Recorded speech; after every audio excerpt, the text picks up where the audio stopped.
मंच पर विराजमान श्री अजय जी, श्रीमान जैन और सभी नौजवान दोस्तों,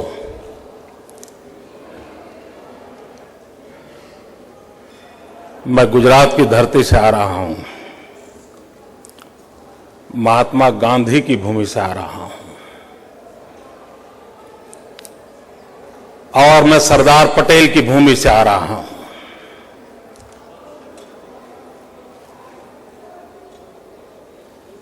आजादी के आंदोलन की तरफ अगर देखा जाए तो देश की आजादी के आंदोलन को दो मुख्य धाराओं ने प्रभावित किया था। एक, महात्मा गांधी के नेतृत्व में जन आंदोलन के माध्यम से, अहिंसक क्रांति के माध्यम से देश को आजादी दिलाने का प्रयास, और दूसरा, सशस्त्र क्रांति से देश को आजादी दिलाने का प्रयास। और मित्रों, दोनों धाराओं का नेतृत्व किसी न किसी गुजराती के पास था। श्याम जी कृष्ण वर्मा थे जो क्रांति गुरु माने जाते थे, जिन्होंने लंदन में इंडिया हाउस की स्थापना की थी, जिन्होंने देश में क्रांतिकारियों को दिशा देने का काम किया था। और महात्मा गांधी भी गुजरात से थे, जिन्होंने देश को आजादी दिलाई थी। मित्रों, अनेक महापुरुषों ने त्याग किया, तपस्या की, जीवन खपा दिया, जवानी जेल में बिता दी ताकि देश को स्वराज्य मिले। और इन लोगों के लगातार प्रयासों के कारण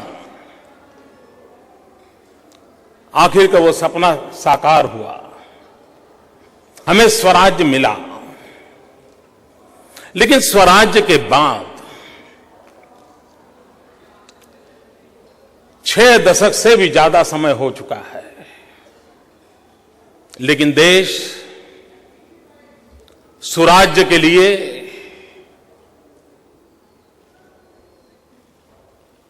चिंतित है। उसकी अपेक्षा है कि सुराज्य कब मिले।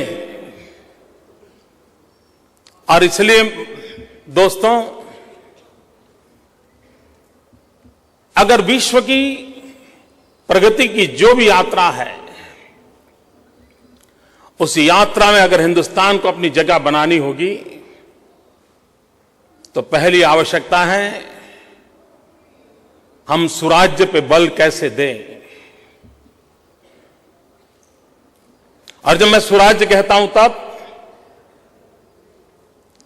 जिस भाषा को आप समझते हैं उस भाषा में अगर कहूं तो गुड गवर्नेंस। आज सारी समस्याओं की जड़ में एक प्रमुख बीमारी है तो ये है। मित्रों, आज पूरे देश में, दुनिया में गुजरात के विकास यात्रा की चर्चा हो रही है। उस विकास यात्रा के मूल में अगर कोई गहराई से देखेगा तो एक बात पर बल दिया है और वह है गुड गवर्नेंस। और लेकिन हम एक कदम आगे हैं। मैं जब गुड गवर्नेंस की चर्चा करता हूं तो मैं अपने मॉडल की बात करता हूं तो मैं कहता हूं P2G2, pro people good governance. आमतौर पर हमारे यहां शासन फायर फाइटर का काम करता है। समस्याएं हुई, शासन उसको फॉलो करता है, दौड़ता है, रास्ता खोजता है। मित्रों, शासन का काम है स्थितियों को विजुलाइज करें, नए आयामों की खोज करें, स्थितियों बदलने का संकल्प करें और उसके अनुकूल नई व्यवस्थाओं को विकसित करें। लेकिन हम पिछले 6 दशक से ज्यादा समय से देख रहे हैं कि हम उन कामों को करने में विफल हुए हैं और उसका नतीजा यह हुआ है कि आज देश के अंदर एक निराशा का माहौल है। देश निराशा की गर्त में डूब चुका है। हर किसी को लगता है यार छोड़ो, क्या होना है, सब चोर है, सब बेकार है, पता नहीं यार ईश्वर की क्या इच्छा थी हमको इस देश में पैदा किया। नहीं, मैं तो यार पढ़ाई पूरी करके भागना चाहता हूं, जाना चाहता हूं, कहीं कुछ कैरियर के लिए सोच रहा है। यह आवाज सब दूर सुनाई दे रही है। मित्रों, लेकिन मेरी सोच अलग है। मेरे गुजरात के मेरा 4था टर्म है जब मुख्यमंत्री के नाते मैं कार्य कर रहा हूं और मैं अनुभव के आधार पर कह रहा हूं कि यही कानून, यही कॉन्स्टिट्यूशन, यही रूल्स एंड रेगुलेशन, यही मुलाजिम, यही फाइलें, यही दफ्तरें, यही लोग, इसके बावजूद भी हम आगे बढ़ सकते हैं, बहुत कुछ कर सकते हैं। और मैं गुजरात के उदाहरण के आधार पर कह सकता हूं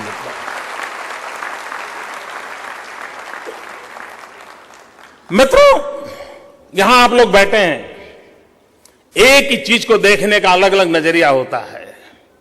मान लीजिए मैं आपको दिखाऊं तो आप में से जो आशावादी होंगे वो कहेंगे आधा ग्लास भरा हुआ है, जो निराशावादी हैं वो कहेंगे आधा ग्लास खाली है। मित्रों, मैं ये 2 रास्तों से एक अलग रास्ते का इंसान हूं। मेरी तीसरी सोच है और मेरी सोच ये है, ये ग्लास भरा हुआ है आधा पानी से, आधा हवा से।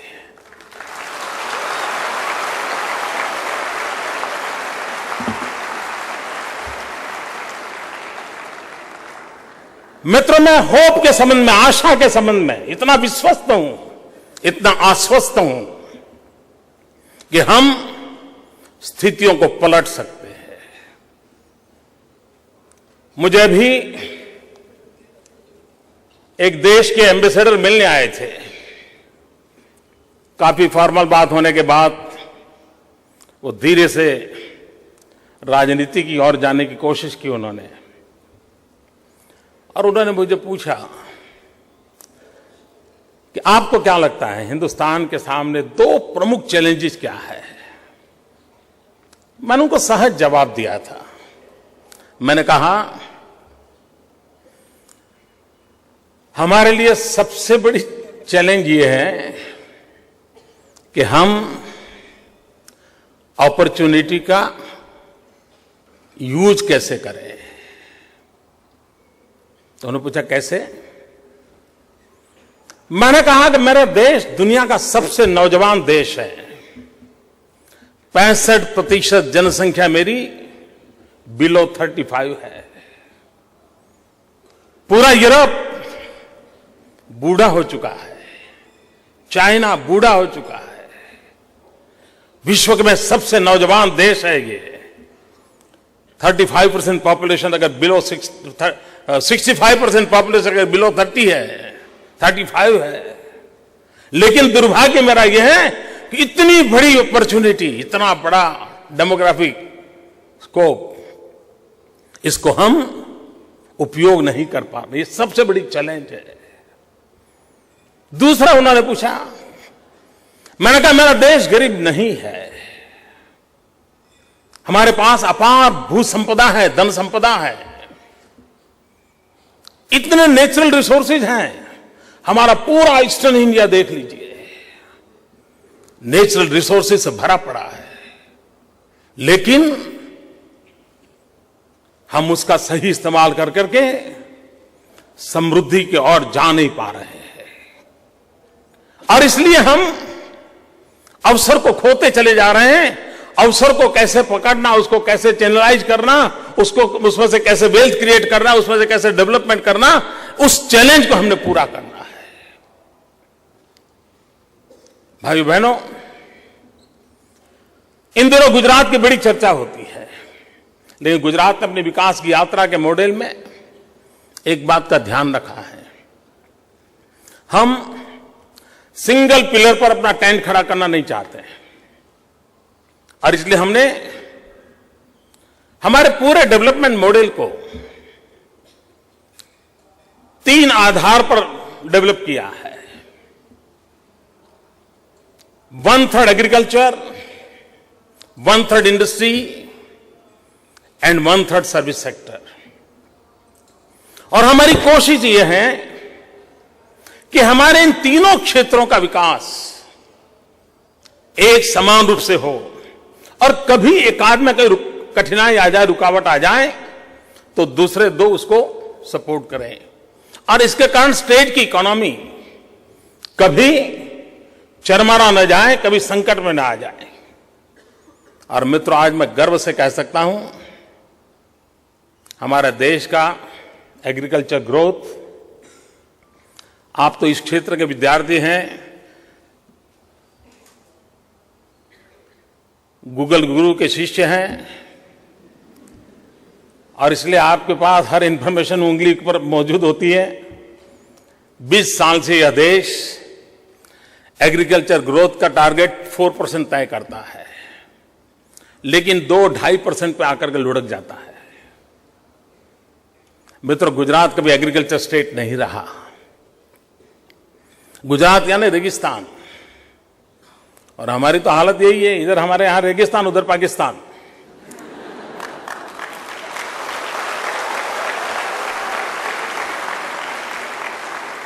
बारिश पर हमारी सारी दुनिया डिपेंडेंट है। उसके बावजूद भी मित्रों, जो राज्य 7 year out of 10 years water scarcity से गुजारता था, आज वो राज्य पिछले दशक में 10% प्लस एग्रीकल्चर ग्रोथ कर करके एक नया इतिहास रचा है।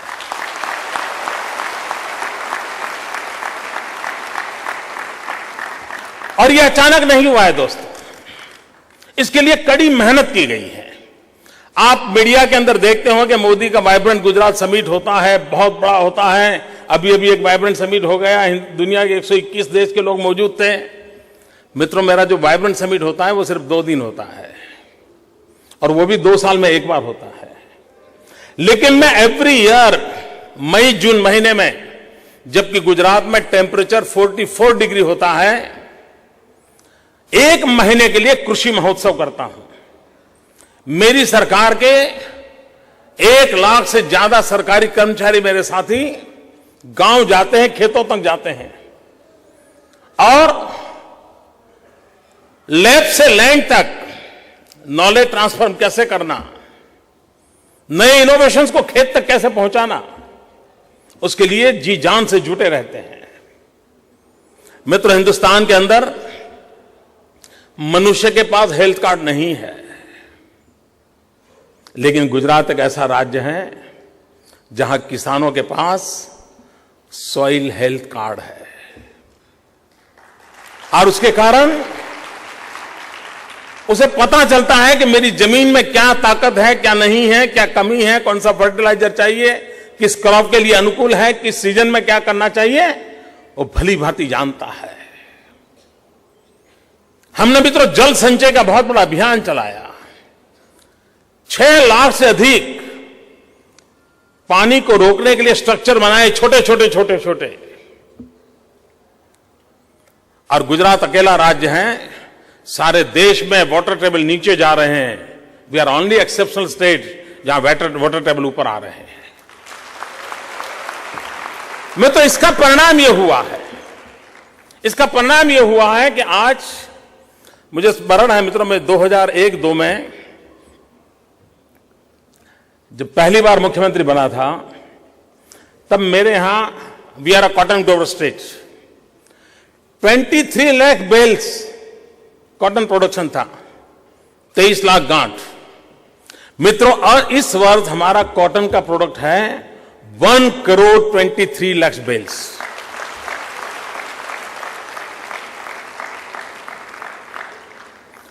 लेकिन अगर हम वहीं अटक जाएंगे तो मित्रों एक स्थिति ऐसी बन जाएगी कि हमारा किसान को जो मिलना चाहिए नहीं मिलेगा, किसान परेशान होने की स्थिति आएगी। तो नेक्स्ट स्टेप ये होना चाहिए कि वैल्यू एडिशन कैसे करें, और वैल्यू एडिशन की दिशा पर हमने बल देने का प्रयास किया है। मित्रों, एक अभी हम टेक्सटाइल पॉलिसी लाए हैं, और मेरा टेक्सटाइल पॉलिसी का मेरा मतलब है कि मैं नहीं चाहता हूं कि मेरा कॉटन ग्रोवर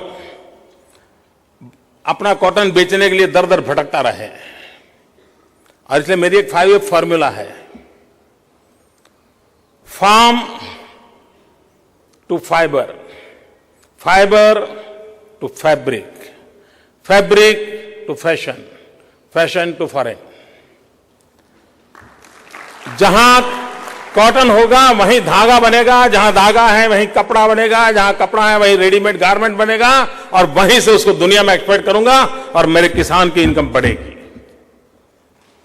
और इसलिए मित्रों, जब तक हम इंटीग्रेटेड अप्रोच नहीं लेते हैं, अब ये वो इंडस्ट्रियल रिवॉल्यूशन की दिशा में मैं जा रहा हूं जो मेरे किसान को मजबूत करेगा, मेरे किसान की ताकत को बढ़ाएगा, और हम उस दिशा में काम कर रहे हैं। और आज मेरे राज्य की इकोनॉमी में 1/3 हिस्सा एग्रीकल्चर के द्वारा हो रहा है। मित्रों, एग्रीकल्चर के साथ जुड़ा हुआ है एनिमल हस्बेंड्री। मित्रों, यहां बैठा हुआ कोई भी नौजवान, कोई दोस्त ऐसा नहीं होगा जिसको अगर चाय पीने की आदत हो और चाय में दूध गुजरात का न हो। आप दिल्ली वाले जो दूध पीते हैं वो गुजरात से आता है। मित्रों, आज यूरोप में जाओ और कभी भिंडी की सब्जी खाओगे तो विश्वास करना, वो भिंडी की सब्जी गुजरात से आई है। आप सिंगापुर जाइए, दूध मांगेंगे, मैं मित्रों विश्वास से कहता हूं वो दूध गुजरात से आया है। आप अफगानिस्तान जाएं और टमाटर खाएं तो लिख लेना वो टमाटर गुजरात से आया है।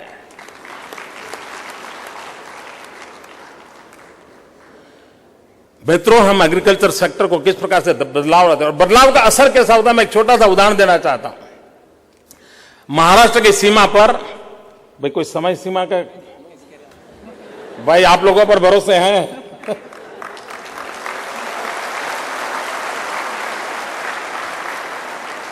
क्योंकि मैं कभी टीचर नहीं रहा, इसके कारण 45 मिनट का मेरा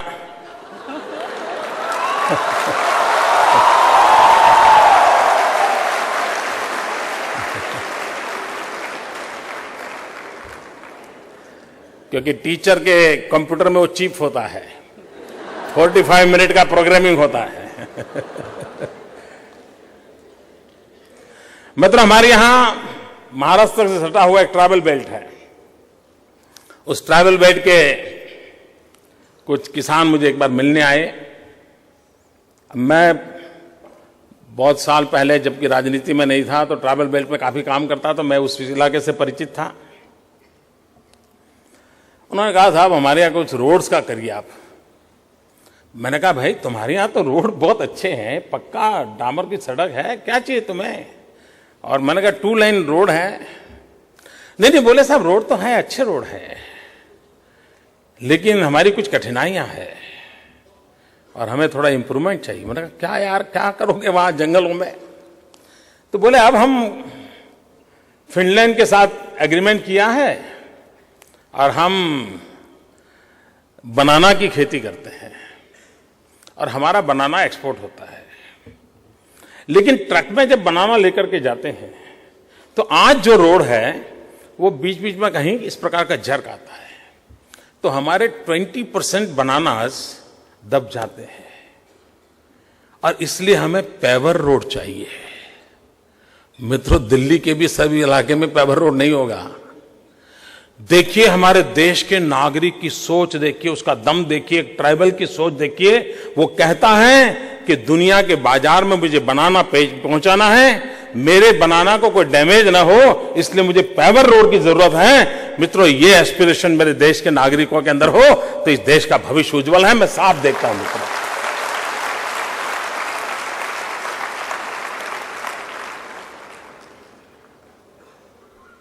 मित्रों, एनिमल हस्बेंड्री हम एक, यानी मैं जब गुड गवर्नेंस की बात करता था और गुजरात मॉडल की आप लोग चर्चा सुनना चाहते थे, इसलिए मैं कहना चाहता हूं, हम एक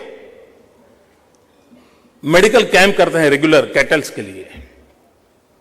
हर वर्ष करीब 2500-3000 कैटल कैंप लगते हैं मेरे, और उनका मेडिकल चेकअप, उनका ऑपरेशन, बहुत डिटेल में उसकी सारा अभियान चलता है। उसका परिणाम क्या है मित्रों? पिछले 6 साल में ये रेगुलर मेडिकल कैंप का परिणाम ये आया है कि मेरे यहां जो कैटल है, जो आमतौर पर छोटे मोटे उनको डिसीज होते थे, ज्यादा बारिश हो गई तो कोई डिसीज हो जाता है, कुछ खाने में आ गया तो डिसीज हो जाता है, बहुत धूप हो गई तो डिसीज हो जाता है। मित्रों, आज 6 साल के लगातार कोशिश का परिणाम ये है कि 120 डिसीज कैटल्स के टोटली इरेडिकेट हो गए हैं, टोटल इरेडिकेट। और उसका परिणाम ये आया है कि आज मेरे मिल्क प्रोडक्शन में 80% इंक्रीज है, 80% वृद्धि हुई है मित्रों। और अगर मेरे मिल्क प्रोडक्ट में 80% इंक्रीज होना मतलब जो गरीब किसान अपने घर में एक पशु रखता है, उसकी आय में कितनी वृद्धि हुई होगी आप अंदाज कर सकते हो। और जब गांव के अंदर आय में वृद्धि होती है तो गांव की खरीद शक्ति बढ़ती है, और जब गांव की खरीद शक्ति बढ़ती है तभी राज्य की इकोनॉमी आगे बढ़ती है। और इसलिए हमारी कोशिश है उसकी परचेजिंग पावर कैसे बढ़े, उसका परचेजिंग पावर कैसे बढ़े, और उस पर हम बल दे रहे हैं। और परचेजिंग पावर तब नहीं बढ़ता है जब तक कि हमारा इकोनॉमिकल डेवलपमेंट, हमारा ग्रोथ का चार्ट सस्टेन नहीं करता है। अगर वो लचीला है, ऊपर नीचे होता है तो स्थिति पर नहीं आती है। कंसिस्टेंसी होनी चाहिए और लगातार ऊपर उठना चाहिए, और इसको हम लगातार 10 साल से मॉनिटर करके कर रहे हैं। मित्रों, सर्विस सेक्टर में हम गुजरात के लोग उतने आगे नहीं थे। सर्विस सेक्टर का एक सबसे बड़ा क्षेत्र होता है हॉस्पिटैलिटी सेक्टर, सबसे बड़ा सेक्टर होता है tourism. Gujarati are best tourist. आप दुनिया में कहीं पर भी जाओ साहब, वो आपको मिलेगा ही मिलेगा। और 5 स्टार होटल में भी डिब्बा खोल करके थेपला निकाल करके खाता नजर आएगा।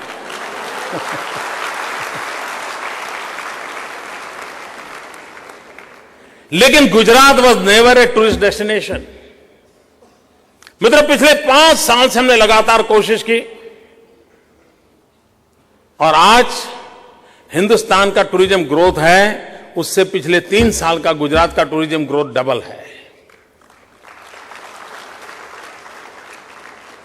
और अब अमिताभ बच्चन स्वयं घर घर जाकर के कहते हैं कुछ दिन तो गुजारो गुजरात में।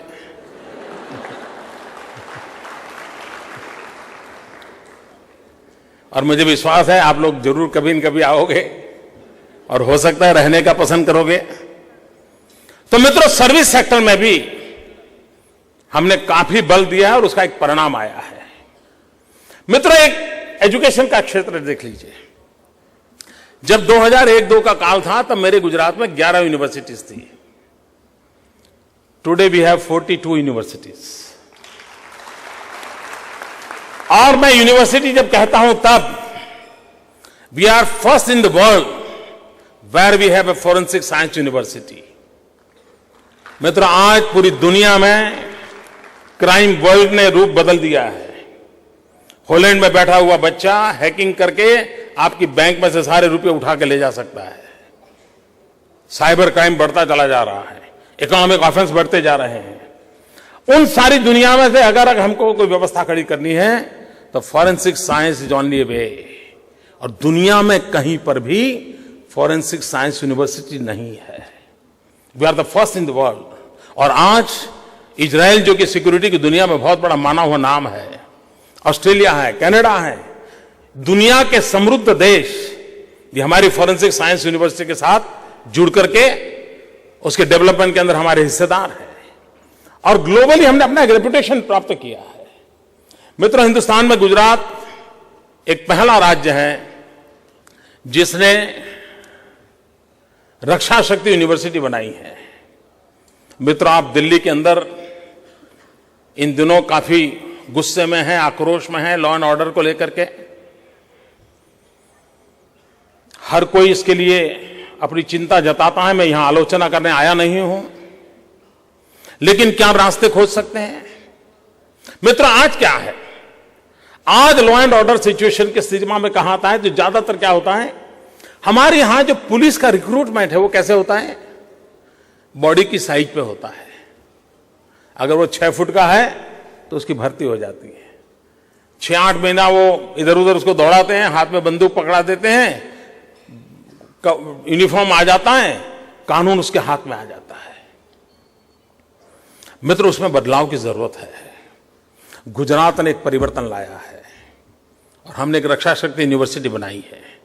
और उस रक्षा शक्ति यूनिवर्सिटी में जो भी सिक्योरिटी फील्ड में जाना चाहता है, चाहे आर्मी में जाना चाहता हो, एयरफोर्स में, कहीं पर भी, वो 10वीं के बाद उस यूनिवर्सिटी को ज्वाइन कर सकता है, 12th के बाद ज्वाइन कर सकता है और रेगुलर 3 साल का 5 साल का कोर्स कर करके, और उसमें सब विषय उसको पढ़ाए जाते हैं। उसको मॉब साइकोलॉजी भी पढ़ाई जाती है, उसको लॉ कानून भी बताया जाता है, संविधान भी पढ़ाया जाता है। और एक परफेक्ट, और जब जाकर के वो पुलिस में जब भी रिक्रूटमेंट होगा वो जाएगा, भर्ती के लिए खड़ा हो जाएगा। और इसलिए क्वालिटी मैन पावर ये हम ला सकते हैं। मित्रों, आज गुजरात का पुलिस बल जो है वो हिंदुस्तान का सबसे नौजवान पुलिस बल है। इतनी बड़ी मात्रा में हमने 20, 22, 25 साल के नौजवानों को भर्ती किया है। और उसमें वो टेक्नो से भी होना चाहिए, हमारा आग्रह रहा है। और आज मेरे यहां कांस्टेबल लेवल के लोग भी काफी टेक्नो से भी, पूरी टीम मेरे पास है। यानी हम किस प्रकार से बदलाव लाते हैं। मित्रों, वी आर फर्स्ट जिसने एक यूनिवर्सिटी चालू की है, Indian institute of teachers education, IITE। मित्रों, आज हमारे देश में से IIM है, IIM से CEO निकलते हैं और दुनिया में से कैंपस इंटरव्यू होकर के विश्व के अंदर बहुत बड़ी बड़ी कंपनियों के CEO बनते हैं। लेकिन आज आप किसी भी परिवार को पूछोगे कि आपकी एक इच्छा बता दीजिए क्या है, कितना ही धनी इंसान क्यों ना हो, उसको अगर एक इच्छा पूछते हैं तो बताता है कि मुझे मेरे बेटे की बेटी की अच्छी शिक्षा चाहिए, अच्छा टीचर चाहिए। हर मां बाप अरबों खरबों का मालिक क्यों ना हो, उसको अपने बच्चे के लिए अच्छा टीचर चाहिए। मित्रों, क्यों ना हम साइंटिफिक ढंग से अच्छे टीचर तैयार करने के लिए काम करें। We are the first in India who started this university, Indian institute of teachers education. 12th के बाद जो टीचर बनना चाहता है उसकी पूरी 5 साल वहीं ट्रेनिंग होगी और टीचर बनकर के आएगा। और मित्रों, मेरा सपना है पूरे विश्व को मिलियंस ऑफ मिलियन टीचर्स की आवश्यकता है। हिंदुस्तान के पास नौजवानों की फौज है, हम सब कुछ एक्सपोर्ट करते हैं, क्यों ना हम टीचर एक्सपोर्ट करें।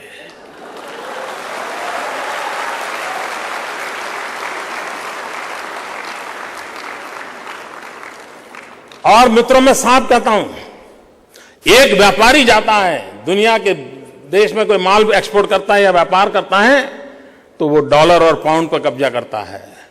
लेकिन एक टीचर जाता है तो पूरी पीढ़ी पर कब्जा कर लेता है जी। ये ताकत होती है। मित्रों, भारत ने उस रूप में देखना चाहिए चीजों को, इस विजन के साथ देखना चाहिए।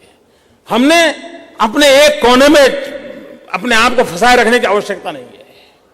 उसी प्रकार से मित्रों, दूसरा है हमारा इंडस्ट्रियल डेवलपमेंट। इंडस्ट्रियल डेवलपमेंट के सेक्टर में ये बात सही है मित्रों कि हम इसलिए पिछड़ रहे हैं कि हमने टेक्नोलॉजी अपग्रेडेशन में ध्यान नहीं दिया। मित्रों, एक समय था गुजरात में अहमदाबाद मैनचेस्टर ऑफ इंडिया कहलाता था।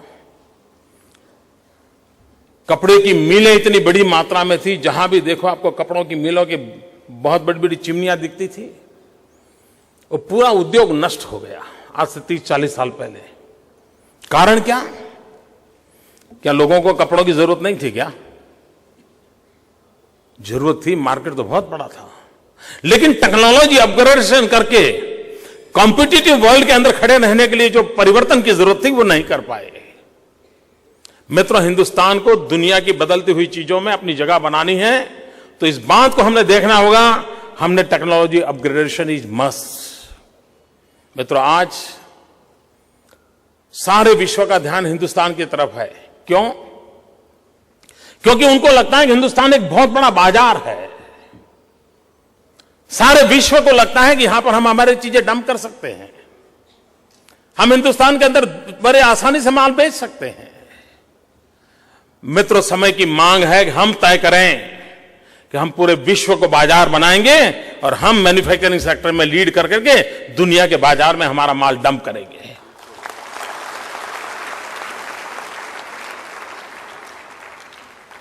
और इसके लिए मित्रों ब्रांडिंग जरूरी होता है।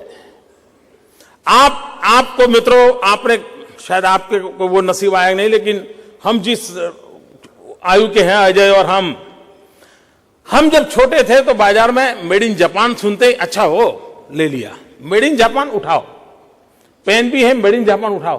कोई पूछता नहीं था कि किस कंपनी का प्रोडक्ट है, इस किस कंपनी, कोई नहीं पूछता था, सिर्फ मेड इन जापान। कभी कंपनी का नाम नहीं था, गांव का नाम नहीं, कुछ नहीं था। मित्रों, क्यों ना हम दुनिया के सामने मेड इन इंडिया का बिल्कुल हमारा ढोल न पीट दें। लेकिन ये ब्रांडिंग करने के लिए एक आध जगह नहीं होते, कई प्रकार के विषय होते हैं। अब देखिए, अभी इन दिनों आप में से किसी को जापान जाने का अवसर मिला हो, मैं अभी मेरे यहां चुनाव के पहले जापान सरकार के निमंत्रण पर जापान गया था। 2012 अगस्त से सितंबर में मैं हैरान था। होटल में गए तो क्रॉकरी पर भी एक स्लोगन लिखा है, बिस्किट आते हैं तो बिस्किट पर भी एक स्लोगन का सिक्का लगाया हुआ है, ट्रैवलिंग का टिकट लेते हैं तो एक स्लोगन है उस पर। कोई ऐसी जगह नहीं होगी, कोई ऐसी जगह नहीं होगी जहां पर एक स्लोगन न लिखा। और स्लोगन क्या है? आपसे उस समय की बात है, 8 साल के बाद ओलंपिक का होस्ट जापान है। 8 साल के बाद ओलंपिक होने वाला है, उसकी तैयारी और उसका एनवायरनमेंट क्रिएट करने के लिए हर जगह पर we are waiting for Olympic, we are ready for Olympic, be ready for Olympic. क्या माहौल खड़ा किया मित्रों। यानी ओलंपिक जब आए तब आए, लेकिन ओलंपिक के माध्यम से एक देश का सा स्पिरिट पैदा किया जा रहा है। मित्रों, हमारा उल्टा क्या हुआ?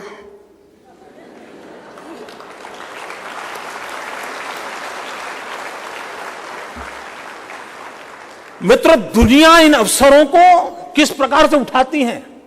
जिन लोगों ने साउथ कोरिया के डेवलपमेंट का स्टडी किया होगा, और मैं मानता हूं मित्रों, हिंदुस्तान के, और आप जिस फील्ड में पढ़ते हैं, आप लोगों से मैं आग्रह करूंगा कि आप समय लेकर के साउथ कोरिया के डेवलपमेंट के पूरे स्फीयर को स्टडी करने जैसा है। मित्रों, हमारे बात जिसको आजादी मिली, ऐसा देश, थर्ड वर्ल्ड कंट्रीज में भी सबसे नीचे का देश, उसने दुनिया में ओलंपिक को होस्ट किया था। और मित्रों, साउथ कोरिया ने जब ओलंपिक को होस्ट किया, सारी दुनिया की आंखें फट गई थी, और वो टर्निंग पॉइंट था। सारे विश्व ने साउथ कोरिया के लोहे को स्वीकार कर लिया, तो इसकी ताकत को स्वीकार कर लिया, और बाकी सब चीजें आराम से दुनिया के अंदर प्रवेश कर गई। मित्रों, हमारे यहां कॉमनवेल्थ हुआ। क्यों किया? करने वालों को मालूम नहीं।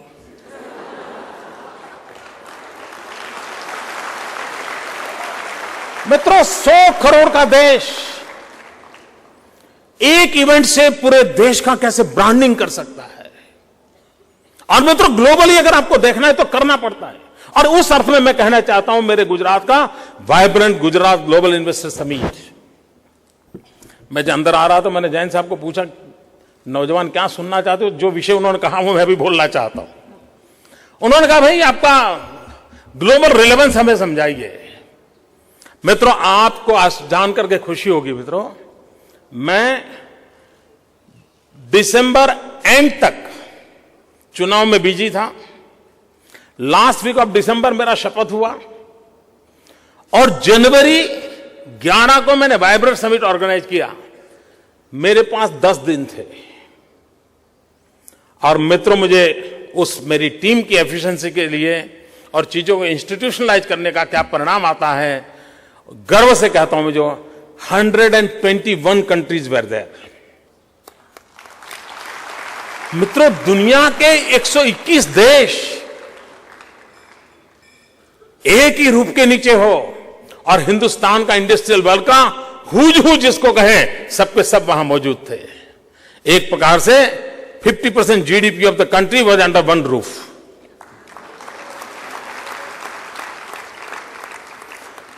ये दृश्य जब दुनिया देखती है तो उनको विश्वास होता है, उनको भरोसा होता है, हां भाई यहां मेटल है, दम है, हम इनके साथ जुड़ सकते हैं। और एक बार हमारा प्रभाव चल पड़ता है फिर कोई रोकने वाला नहीं होता है। मित्रों, आज ये बेनिफिट गुजरात को मिल रहा है और गुजरात हिंदुस्तान का एक वो इलाका है जो हिंदुस्तान की सेवा कर रहा है। ये कोई गुजरात की जेब में नहीं जा रहा है, देश की भलाई के लिए जा रहा है। अगर हम मेहनत कर करके नमक पैदा करते हैं तो आप में से कोई नहीं होगा जिसने गुजरात का नमक न खाया हो।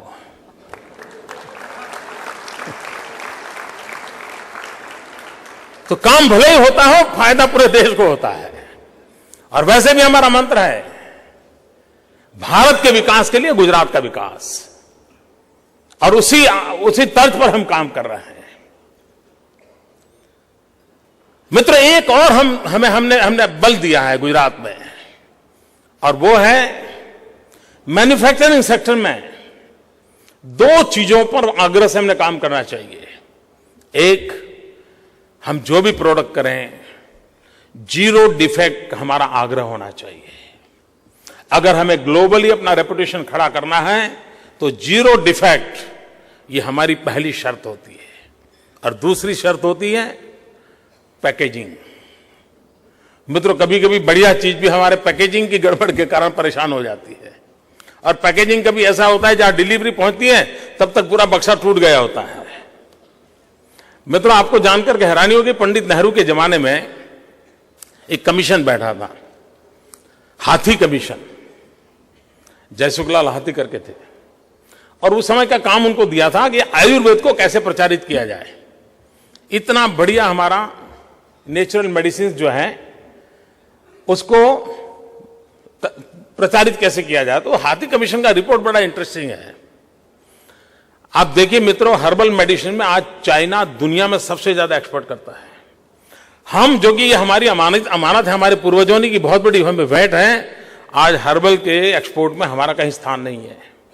लेकिन उस हाथी कमीशन का रिपोर्ट बड़ा इंटरेस्टिंग, उसने पहले पेज पे लिखा है कि आयुर्वेद तब तक लोकप्रिय नहीं होगा जब तक कि आयुर्वेद के पैकेजिंग में कोई हम वैज्ञानिक परिवर्तन नहीं लाते हैं। पहले आयुर्वेद क्या था, पुड़िया होती थी, लोग पुड़िया लेके कहां घूमेंगे, कोई कहते हैं टैबलेट चाहिए, टैबलेट भी बढ़िया पैकेजिंग में चाहिए। ये जब से आयुर्वेद में बदलाव आना शुरू हुआ, हमारे देश में भी आयुर्वेद पॉपुलर हुआ। मित्रों, हमें पूरे विश्व की जो एक कंज्यूमर की साइकी है, एक बायर की साइकी है, उस साइकी को स्टडी कर करके हमने हमारे मैन्युफैक्चरिंग वर्ल्ड को डेवलप करना पड़ेगा। और एक बार हमने अपना रुतबा जमा दिया तो मित्रों, मैं मानता हूं सारी दुनिया हमारे तरफ आकर्षित होने की पूरी संभावनाएं पड़ी है, और उसको लेकर के हम आगे बढ़ सकते हैं। भाइयों बहनों, ये वर्ष स्वामी विवेकानंद जी की 150वीं जयंती का वर्ष पूरा देश मना रहा है।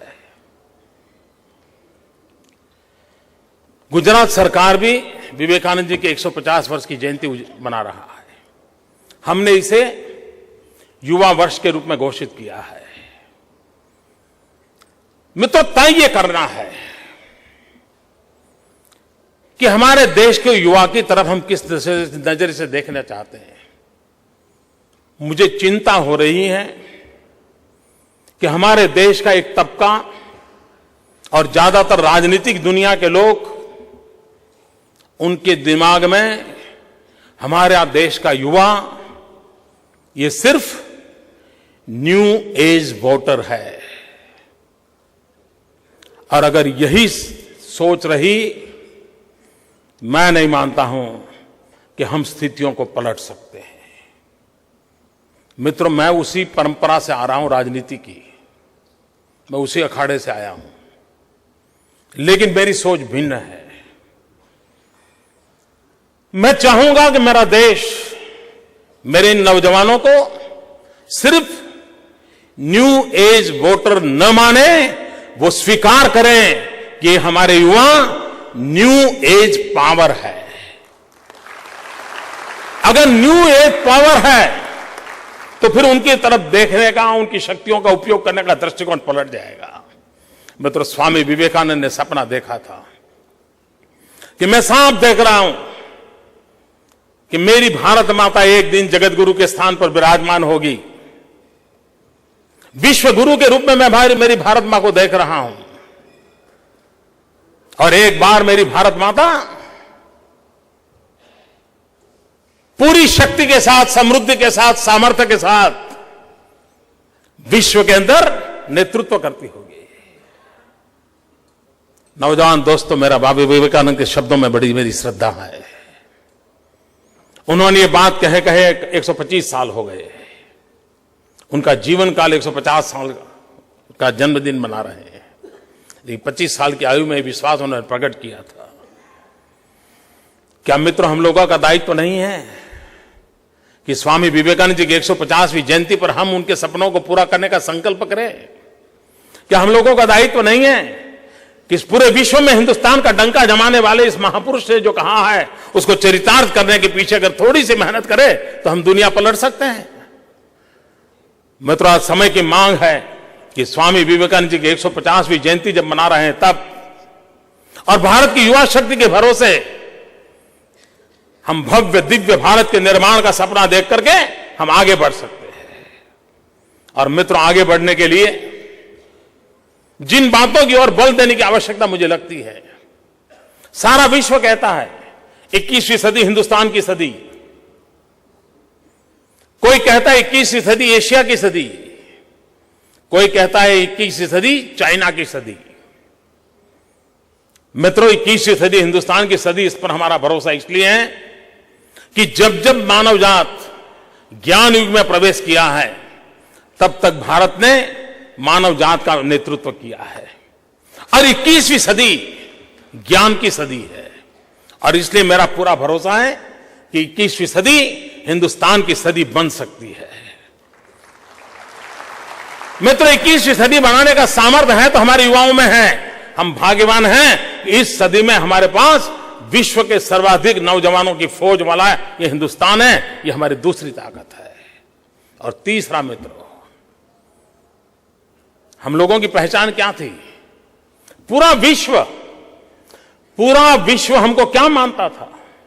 और अभी नहीं मित्रों, 10-15 साल पहले तक, 20 साल पहले तक दुनिया के कई लोगों की मान्यता यही थी कि हिंदुस्तान यानी सांप सपेरों का देश, हिंदुस्तान यानी भूत प्रेत की जमात, हिंदुस्तान यानी काला जादू, ब्लैक मैजिक का दुनिया, यही हिंदुस्तान की पहचान।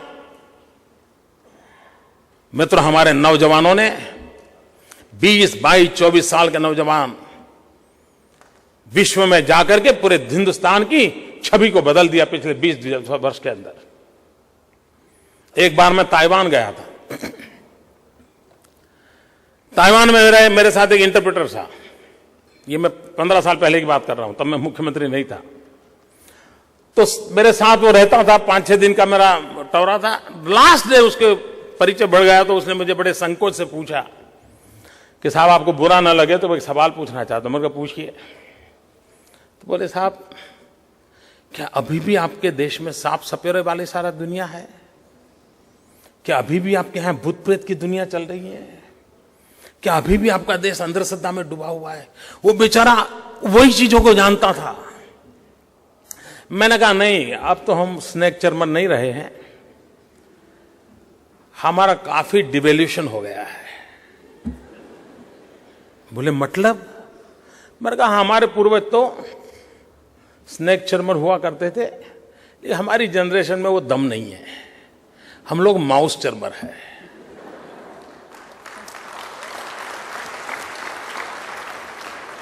और मित्रों, आज मेरे हिंदुस्तान का नौजवान कंप्यूटर के माउस पे हाथ रख करके पूरी दुनिया को डुलाने की ताकत रखता है। ये ताकत मेरे देश में है, ये ताकत मेरे देश के नौजवान में है। मित्र, पूरी उंगली के भरोसे पूरे विश्व के अंदर हिंदुस्तान की पहचान बनाने का काम ये मेरे देश के 20-22 साल के नौजवानों ने किया है, इस देश के किसी नेता ने नहीं किया है।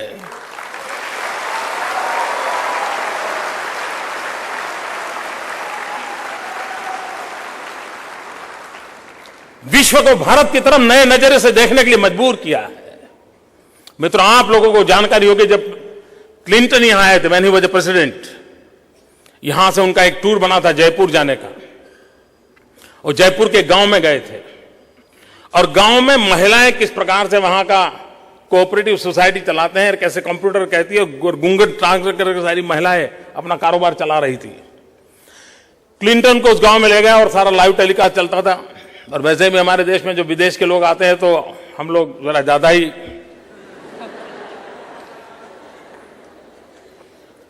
बड़ा सिक्योरिटी का इंतजाम था।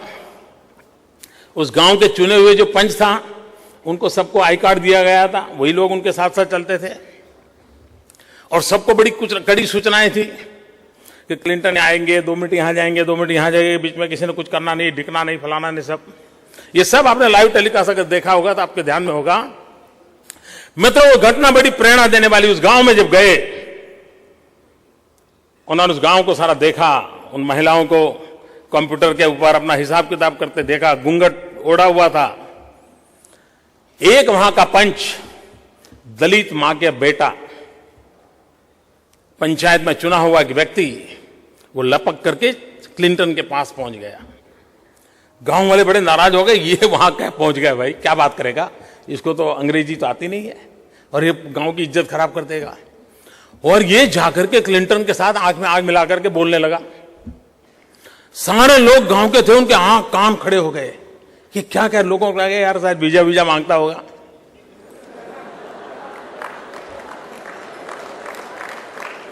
किसी को लगा शायद बेटे के लिए नौकरी के लिए बोलता होगा, किसी को लगा शायद गांव के लिए कोई पैसे वैसे मांगता होगा।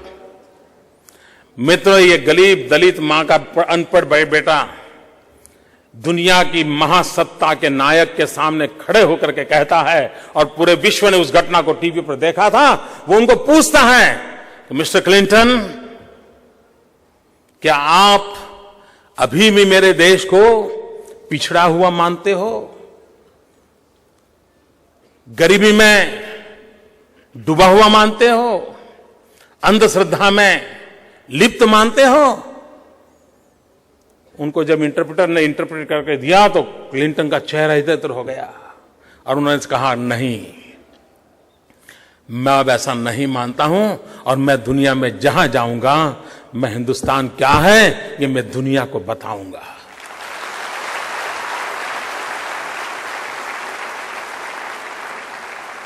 मित्रों, हमारे नौजवानों में सामर्थ्य है। मित्रों, हमारी चमड़ी का रंग कुछ भी हो, हम दुनिया से कम नहीं है। यह आत्मविश्वास की आवश्यकता है, और विश्व के सामने आंख में आंख मिलाकर के काम करने की आवश्यकता है। मित्रों, 3 चीजों पर बल देने का मेरा मत रहता है। अगर हमने 21वीं सदी में चाइना के साथ कंपटीशन करनी है, अगर हमने 21वीं सदी की इस अपॉर्चुनिटी को कब्जा करना है और दुनिया में पूरी ताकत के साथ खड़े होना है, तो मित्रों, मेरा मत है कि हमने बल देना पड़ेगा स्किल डेवलपमेंट पर,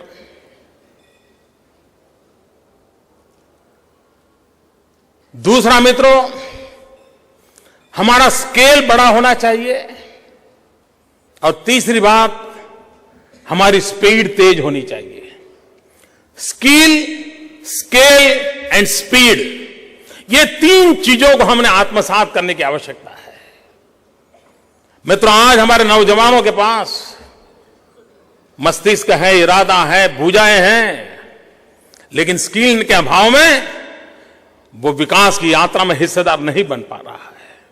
हमने गुजरात के अंदर स्किल डेवलपमेंट का अभियान चलाया है। लाखों की तादाद में नौजवानों को स्किल डेवलपमेंट के लिए हम काफी बजट लगा रहे हैं, और भारत में किसी भी जगह पे इतनी बड़ी मात्रा में नहीं हो रहा है, इतनी बड़ी मात्रा में हो रहा है। और स्किल डेवलपमेंट का नजरिया भी देखिए। हमने हमारे अफसरों को कहा कि भाई ऐसा करो, जन्म से मृत्यु तक व्यक्ति को किन किन चीजों की आवश्यकता होती है जरा सूची बनाइए। तो ध्यान में आया कम से कम 1000 चीजें ऐसी हैं जिसकी हर व्यक्ति को जरूरत पड़ती है जीवन से मरण में। ये तो सरसरी नजर से बनाया। मैंने कहा अगर 1000 चीजों की जरूरत है, मतलब 1000 प्रकार की स्किल की जरूरत है, तो हम उन 1000 टाइप ऑफ स्किल डेवलपमेंट चालू करो। मित्रों, आज हम बहुत तेजी से नए नए स्किल डेवलपमेंट के मिशन को लेकर आगे बढ़ रहे हैं, और उसका हमें बहुत परिणाम मिला। मित्रों, स्पीड, हम ऐसे काम कर रहे हैं जी, कागज पर 2-2 साल निकाल देते हैं। मित्रों, आप सब लोग, आप इस क्षेत्र के विद्यार्थी हो, और मेरी एक सोच है, government has no business to do a business. ये मेरी बिल्कुल सोच है मित्रों। मिनिमम गवर्नमेंट, मैक्सिमम गवर्नेंस, इसके बिना कोई चारा नहीं है। मित्रों, आप लोग नैनो कार की घटना से परिचित हैं। आपने केस स्टडी के विषय में जाना होगा। लोग कहते हैं, रतन टाटा भी कहते हैं कि भाई हम गए और बिल्कुल मिनटों के अंदर सारा काम हो गया, हमारा प्रोजेक्ट हो गया, हम प्रोडक्शन में चले गए, 1 साल गए। इसकी सारी घटनाएं जानते हैं। मैं एक और घटना सुनाना चाहता हूं आपको। मैं ज्यादा समय नहीं ले रहा हूं ना, आप लोग बताइए भाई, कंटिन्यू करें पक्का? मित्रों, एक दिन मेरे ऑफिस में एक नौजवान आया। बड़ा प्रेजेंटेबल भी नहीं था, कम्युनिकेशन भी बड़ा वीक था, और ओरिजिनली वो इंडियन था, लेकिन उसका जन्म अफ्रीका में हुआ था और बाद में वो कनाडा शिफ्ट कर गया था, और वहीं पर वो डेवलप हुआ था। वो ओरिजिनल गुजराती था। वो मुझे मिलने आया। 5-6 मिनट वो अपनी बात बता रहा था, लेकिन मुझे कुछ जम नहीं रहा था, हमारा केमिस्ट्री मैच नहीं हो रही थी। मुझे लगा ये मेरा समय बर्बाद कर रहा है। मैं बिल्कुल सही बात बता देता हूं दोस्तों, आपके सामने झूठ क्या बोलना। तो हमारी केमिस्ट्री मैच नहीं हो रही थी। अब मैंने कहा भाई ये जल्दी जाए तो अच्छा, मुझे बहुत काम है। तो मैंने कहा ऐसा करो भाई, आपको जो काम आपके मन में है, आप बड़ौदा जाओ, वहां के मेरे कलेक्टर को मिलो, और ये उसके लेवल पर आपका काम, उसी से चर्चा करो, फिर कोई तकलीफ हो तो मुझे बताना। एक प्रकार से मैंने उसको टाल करके निकाल दिया, लेकिन चूंकि मेरे यहां एक प्रोफेशनलिज्म होने के कारण उस कलेक्टर को सूचना चली गई कि ऐसा कोई नौजवान आएगा, उसको कुछ काम है, देख लेना। लेकिन मैंने उसे हाय तौबा करके छुट्टी ली थी। आफ्टर 13 मंथ्स एक दिन ये सज्जन मेरी ऑफिस में फिर से आए। तो मेरे पीए ने मुझे कहा कि साहब ये मिलने आया। मैंने कहा यार ये वो ही होगा, मुझे भगवान की मेहरबानी है, I have a God gift. मैंने कहा ये यही होगा, आप अब पूछो ये पहले आया था क्या। तो मैंने तुरंत कह दिया नहीं यार, उसको टाइम खराब करेगा, एक बेमतलब आदमी है, वो समय खराब करता है, मत बुलाओ। तो मेरे पीए ने कहा नहीं नहीं साहब, वो इन्विटेशन देने आया है। इन्विटेशन? मैंने कहा बुलाओ बुलाओ उसको बुलाओ।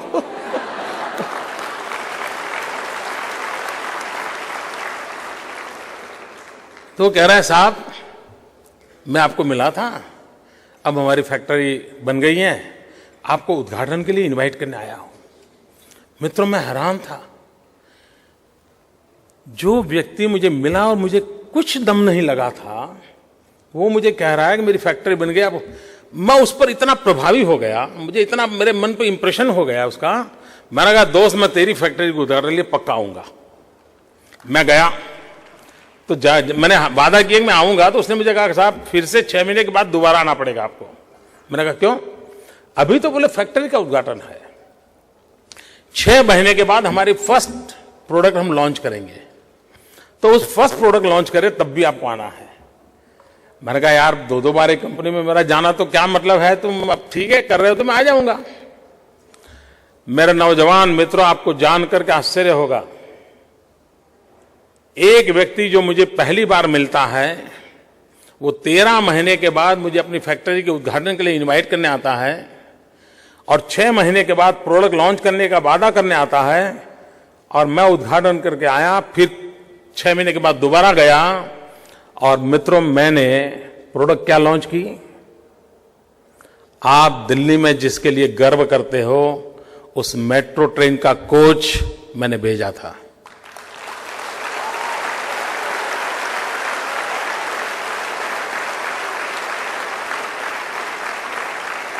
आप कल्पना कीजिए स्पीड की कि एक व्यक्ति अभी तो मैप देख रहा है कि किस इलाके में जाऊं, वो 19 महीने के बाद पहला मेट्रो का कोच बनाकर के दिल्ली को डिलीवरी देता है और आज दिल्ली के अंदर जितने मेट्रो के कोच आ रहे हैं वो गुजरात से बनकर के आ रहे हैं।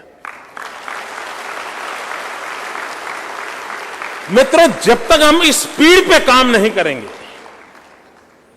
होती हैं, चलती हैं, देखेंगे, करेंगे, तो दुनिया हमारा इंतजार नहीं करेगी, दुनिया आगे चली जाएगी। और इसलिए हमारी पूरी शासन व्यवस्था में, हमारी सोच में इन चीजों को बदलाव लाना पड़ेगा। और स्केल भी मित्रों छोटे स्केल पे काम नहीं होता है, बहुत बड़े स्केल पे काम करना चाहिए। आपको कभी मौका मिले तो गांधीनगर में आइए, मैंने एक महात्मा मंदिर बनाया है, हिंदुस्तान का सबसे बड़ा कन्वेंशन सेंटर बनाया है और उसको बनाने में मुझे 162 डेज लगे थे, 162 दिवस। हिंदुस्तान का सबसे बड़ा कन्वेंशन सेंटर वो बना है। मित्रों, स्केल कितना बड़ा होना चाहिए जिसका आप अंदाज कर सकते हैं। और इसलिए आवश्यकता है कि हम इन चीजों पर बल देते हुए हम विकास की यात्रा को आगे बढ़ाएं। और एक बात निश्चित है मित्रों, सभी समस्याओं का समाधान डेवलपमेंट है। विकास के बिना कोई चारा नहीं मित्रों।